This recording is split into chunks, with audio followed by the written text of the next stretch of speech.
Hey everybody, what's going on? I'm PC Gamer here.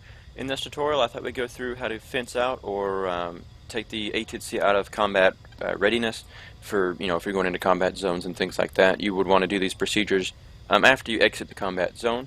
Like I have said in the previous tutorials, we're using Lobo's DCS World A-10C checklist.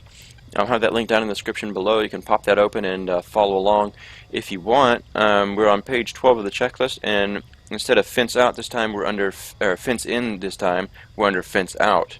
So we're on fence out of the one-page checklist here. So the first thing it says on the checklist is stick master mode. As you can see here, we're in gun mode, as denoted by that indicator.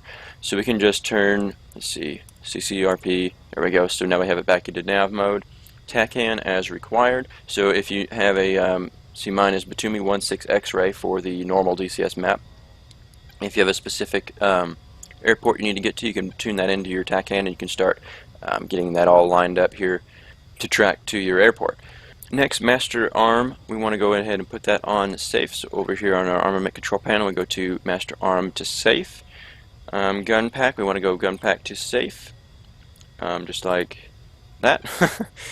The next thing we want to do is TGP. We go ahead and turn that off, as well as laser arm to safe. Next thing we want to do would be our countermeasurement control selector. We can put that into standby, but I don't really follow that a lot because you could get attacked on your way back, so I just leave that as it is. If you want to do it by the book, you can turn that off.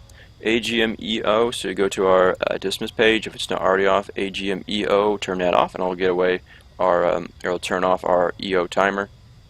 We can go back to our dismiss page, and then the next thing it has on the checklist is exterior lights. We can turn that on, so we can turn our position lights to steady and anti-collision on, and if you have any formation lights or nose illumination lights you need to turn on, you can do that as well. Now for damage checks, if you're flying with a buddy, what I like to do is I like to slow the hog all the way down and then drop the gear and then make sure that the wheels are good and the gear is good and everything, all the flight controls are good. If there's something wrong, you can come over here to your control panel and you can read the manual about what all these do.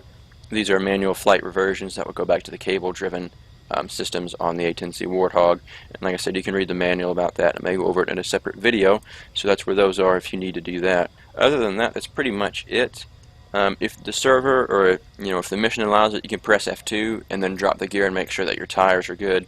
If it allows you to go into external views, I find that really helpful, so I'm not surprised when I touch down. If it leans one way or starts dragging like crazy one way, I like to do that.